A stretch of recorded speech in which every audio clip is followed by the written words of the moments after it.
Please give me your blessing.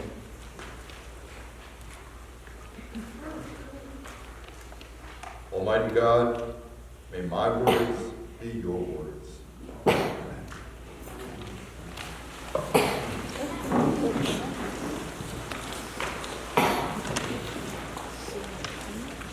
Very recently, the Episcopal Church produced 2 new books to be used for worship. One of them is called Holy Women, Holy Men. That was published in 2010. And the other one is called A Great Cloud of Witnesses, published in 2016. These books recount the calendar of our church, especially for services recognizing special people. Now, we use these books regularly at our Wednesday services, and included is a short biography of the person that we are honoring that day. I particularly like these books, and I'm very proud of the Episcopal Church for producing them, because these recognize folks who have made a significant contribution to the world. We don't just name people who are those traditional saints. We make note of folks of much more recent vintage who have made a contribution that is worthy to recognize and to follow. People like doctors and nurses, politicians even, musicians, novelists, poets, and even architects. And we don't limit our recognition to folks who are just Episcopalians or Anglicans. We recognize in those books people of all kinds of versions of Christianity, and even people who were not Christian. They share one thing in common. The world is a better place because they were in it.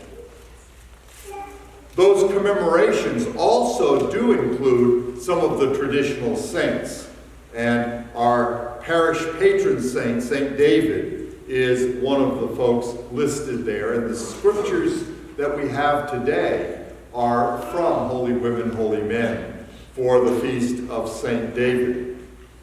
Now, we don't know an awful lot about St. David, and most of what we do know is from legend rather than history. There are a few facts, however, that are undisputable. He certainly was born in Wales, about the year 520, and that makes David the only evangelist to the British Isles that was actually born in the British Isles. Christianity had come to Britain much earlier with the Romans, soon after the resurrection of Jesus. But the Romans left Britain about 400 years later, and when they left, invaders that generically are called Vikings, most notably the Saxons, came to Britain, and they were not Christian. They settled in the east. Christianity fled to the west of Britain, especially Wales. And there it flourished, particularly because of monasticism, monasteries. Now, the legends, some of them at least, say that David was the son of a Welsh chieftain. Some legends even say that he was related to King Arthur. We know this. He went to a monastery school in Cardigan, and the curriculum would have included Latin and mathematics, astronomy, music, and of course, the monks' daily routine of prayer. He was inspired to seek priesthood. In those days, there weren't any seminaries, someone who wanted to become a priest would go and live with a priest who would teach him what to do. He went to live with a fellow by the name of Paulinus, who later on himself was named as a saint. And the legend says that when David went to see Paulinus, Paulinus was blind, but David laid his hands upon him and cured his blindness. Now, the greatest legacy of David was in founding monasteries.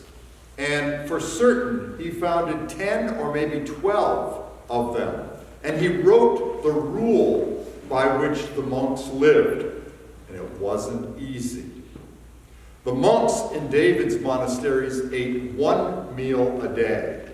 And it was a meal of bread and vegetables, including leeks, which of course then, over the years, has been adopted as one of the symbols of Wales.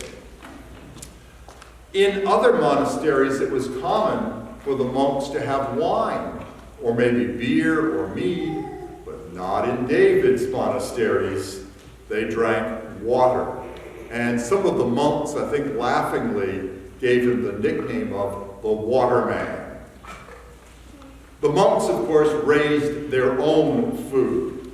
And in David's monasteries, he forbid them from using animals to pull the plows. The monks had to do it themselves.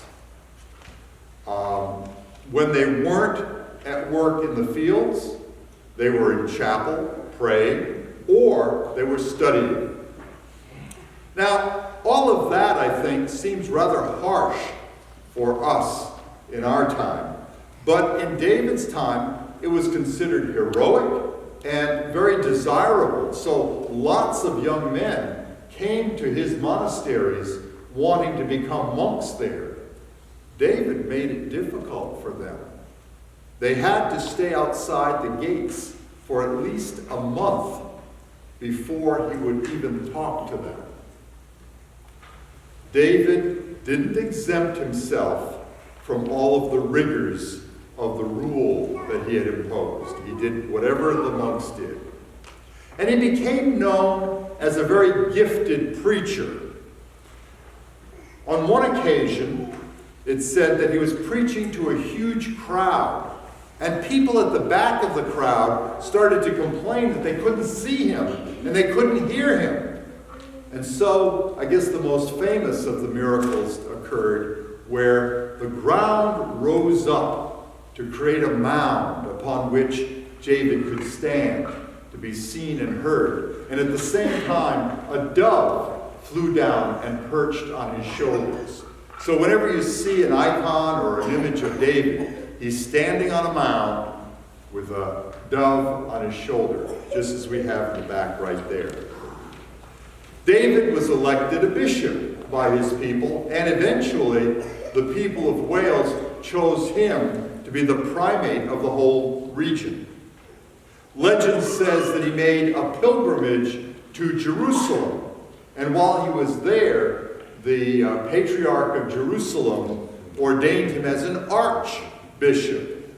This gave rise to a sense of the independence of Britain from Rome, because it was only after the death of David that Augustine came to Canterbury. And the Welsh said, well, we had an archbishop before you did. David inspired people, and his monks have recorded for us his dying words. Here's what they said.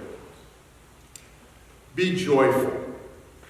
Keep your faith and your creed. Do the little things that you've seen me do. As for me, I will walk the path that our fathers have trod before us. Do the little things in life. Now, in our readings today, there were lots of references to things of agriculture. Maybe that's because he made his monks work in the fields. But in a spiritual sense, we can see that David gave strength and growth to Christianity in Britain. And to this day, we are reliant upon some of his teachings as a way that has been preserved in Anglicanism. We see also today that the readings might very well refer to the life of Angela Holman. We don't want to make this a time of sorrow, but the little things in life were important for her, and when we celebrate her passing in her funeral, that will come up again, I'm very sure.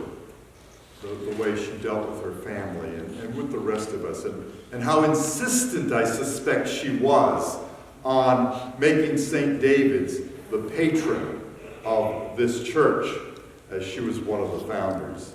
But let's think about the inspiration that we get from a patron saint. You know, the whole purpose of that is to inspire us to live in some way according to that saint's model. And I think this one phrase, do the little things in life. Those are the endearing things. Those are the things that make a difference and show affection for other people. So that's his message for us this day. And in doing the little things in life, we bring about the kingdom of God. Amen.